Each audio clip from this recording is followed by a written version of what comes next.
Hello, Fit Me family. This is your kickoff message for the week. I hope you've had an awesome one. I hope the weather wherever you is getting nice and not too hot. I know some parts of the country are blazing hot right now. You guys are suffering, and some people are getting rain and cold. And so I hope that you are having some nice summer weather where you are. At least it's going to turn the corner. Before we dive into the kickoff message, I just kind of want to summarize what we went over the past couple of weeks in case you missed it, so you can go back if you need to. But I hit all of the macro ingredients. So we are the macronutrients. We talked about protein, we talked about fat, we talked about carbs, and then last week we talked about alcohol and how these impact your body, how much you should or shouldn't have. And so I encourage you, if you missed those kickoff messages, to go back and listen, because there are some really important basics around nutrition that'll help you make empowered choices. And ultimately, that's what we want for these kickoff messages, to give you information to help you build confidence and consistency in your healthy habit routines so that you can reach the goals that you want to reach. And ultimately, having information is the first piece. Doing something with the information is the second piece. And so as you take in this information today and every single week, remember, that's just step one. Step two is to reach out to your coach and think about how you can actually implement this information to improve your healthy lifestyle.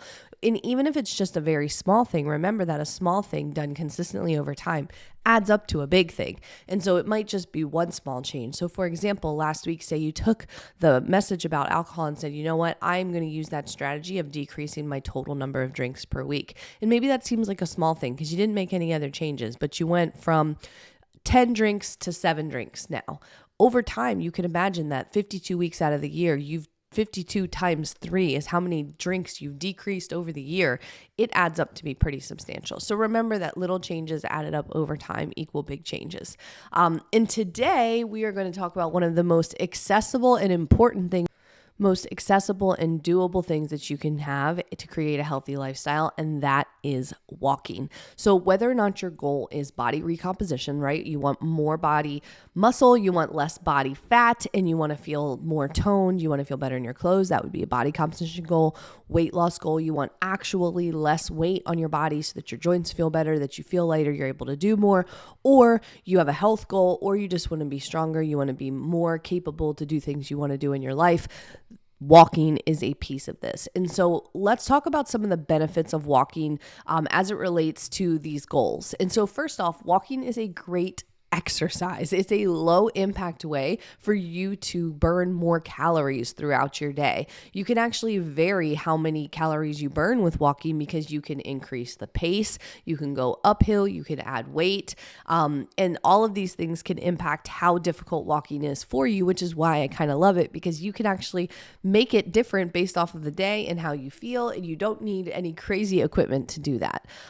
Also, walking actually is a great way to burn fat. I mean, they say that that's true, but honestly, here's how it works. It's like walking primarily uses fat as a fuel source during exercise because it's sort of in that like mid-moderate intensity range where you can create a really solid way to burn body fat without causing an enormous amount of strain on your body.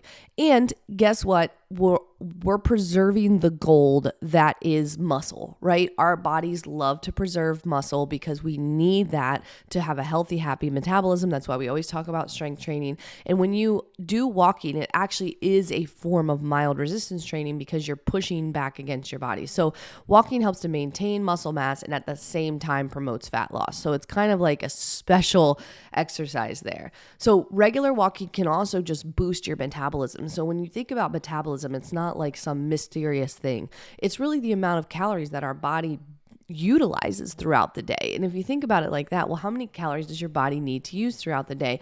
One of the ways you can increase that is your total daily energy expenditure. Your total daily energy expenditure is everything added up, but it's your non-exercise activity. So your NEAT is actually a huge part of your metabolism, and that's your walking around energy. And so if you walk more, you're actually increasing your metabolism, which is awesome.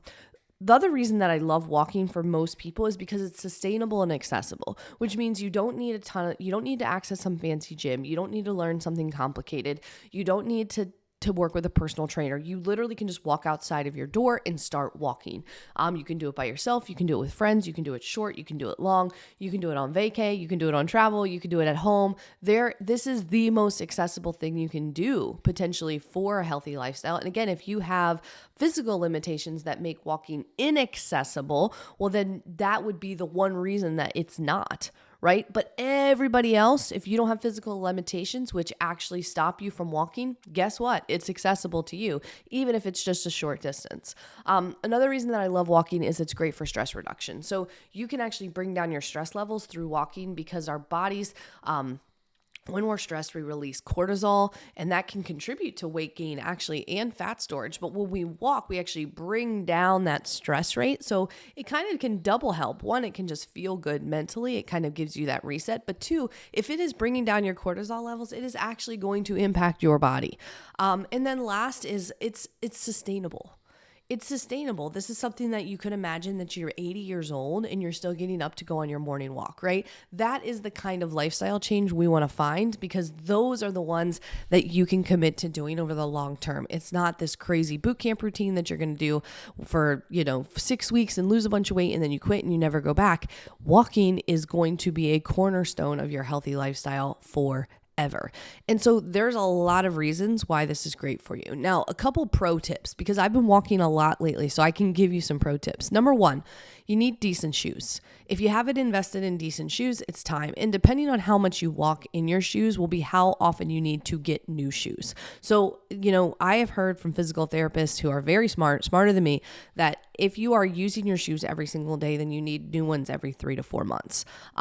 And the reason that you need new ones is to support your feet, to support your joints, and because you're actually wearing them out. And so if you're not using them all the time, you can probably extend that a little bit longer. I'll tell you from personal experience, I had some really great running walking shoes that I got last fall. I didn't really wear them a lot in the beginning, and so I kind of extended their lifespan, but over the past 3 or 4 months, I wore them all the time. I mean, I've walked hundreds of miles in these shoes. And turns out over the past couple of weeks, I started to have joint pain like in my knees and hips. And I was like, what is this coming from? And it dawned on me, your shoes. These shoes are old. You need new shoes. So I got new shoes for walking specifically. The other thing that you want to do with walking is have layers. I know this again maybe seems obvious, but if you have a light jacket that you can take on and off, that's great. Maybe having a small backpack you can put a little bit of water in, put your keys to your house. You can throw your phone in there. That's great. Another tip for walking is if you're going to have AirPods in, I recommend only one. So that way you could listen for cars. You can have some situational awareness. You don't want to have both AirPods or both side headphones in just for general safety. The other thing is walk in a place that is generally safe with people, or that you've told people that you're going there. Take a pet with you if you want. At the end of the day, just use common sense. But I think if you're going to start walking a lot, it's just something you need to keep in mind. And then, of course, remember that walking is something that your body needs to adapt to. So if you haven't been walking, it actually is going to feel more challenging in the beginning. And then as you do it more frequently, your body is going to adapt to it. And what that does is a couple great things. One, as our body adapts to it, yes, it's going to become easier. But if you want to continue to get some of the benefits from walking, you may need to mix it up a couple times a week and make it hard again. And you can do that by adding weight. Sometimes I actually walk with my daughter on my back. Sometimes I pick a route that has more of like a hill or something challenging to go up.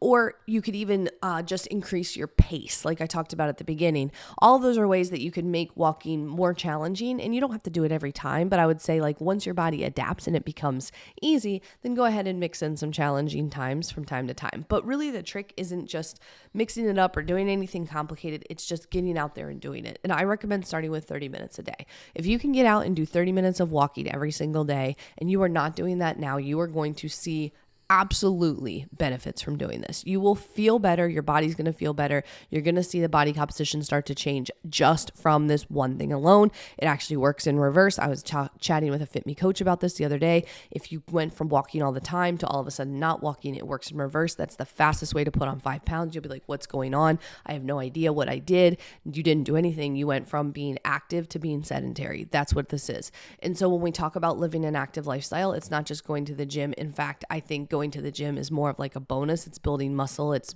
creating fitness. The active lifestyle part is walking. It's being active. I'm going for a walk after I eat. Hey, let's walk to that place. Let's move our bodies and do the activity rather than the sit down. That's an active lifestyle.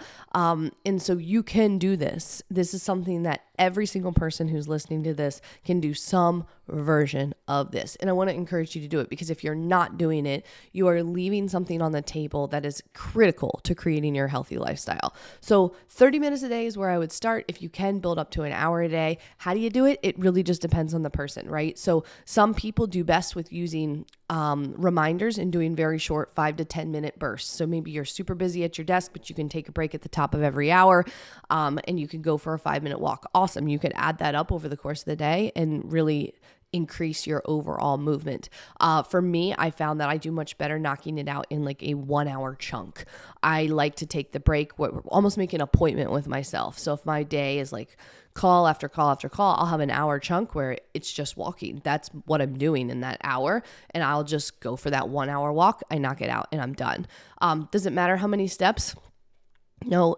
Honestly, wherever you're at is where you're at. So if you're starting at 3,000 steps a day as an average, I don't want you to go straight to 10,000. I would much rather you go to 5,000 and start making that your average. Once 5,000 becomes your average, let's bump it up to 7,000. Once 7,000 becomes your average, you want to go to 7,500. Once 7,500 is your average, now you can shoot for 10K. And then, should you go far beyond that? Maybe a little bit, that's fine. But now once you're beyond 10K, it's time to start adding some other challenges in there. And so you can start to mix it up, like I talked about, adding some weight, adding some speed, adding some terrain that's different, and mix it up that way. And so these are all of the different ways that you could incorporate walking. And remember, it's based on the person, like what's going to work best for you, whether you're a split it up through the day person or whether you're like a knock it out in 1 hour person like I am. But you can walk around your house. You can get a standing treadmill for your desk, or you can go outside. I know weather can be a factor, like I talked about at the beginning. So if it's somewhere where it's blazing hot where you are, try an early morning walk or when the sun's going down. Don't let the weather stop you, because guess what? The weather is going to be a part of your life forever. And I just told you that walking needs to be a part of your life forever. So you got to figure out how to make it work. So my encouragement to you is talk to your coach about how much you're walking. If you need a way to track your walking, you don't need to have some kind of fancy smartwatch. You can buy a pedometer on Amazon for about $10, and then you really can start to see your steps. And then know what your average is. And at the end of the day, like increasing that average can be great. But if you do have a smartwatch, if you have a Garmin, if you have an Apple Watch, if you have a Fitbit, you can actually sync that to your FitMe app. And then you and your coach together can look at your steps and see how you're improving your activity over time. So I encourage you to talk to your coach this week, talk about walking, how you can incorporate it, how does it fit into your goals, and how can you make sure you're hitting that minimum of 30 minutes, ideally 1 hour of walking every day, and then start to incorporate wherever you are. So again, if you're at 3,000, we're just going to bump it up just a little bit. If you're at 5, we want to bump it up a little bit. Or if you're at 5 minutes, we want to go to 10. And at 10, if you want to go to 15. So start where you are, increase slowly over time, and then let us know if you need anything. Talk to you later. Bye.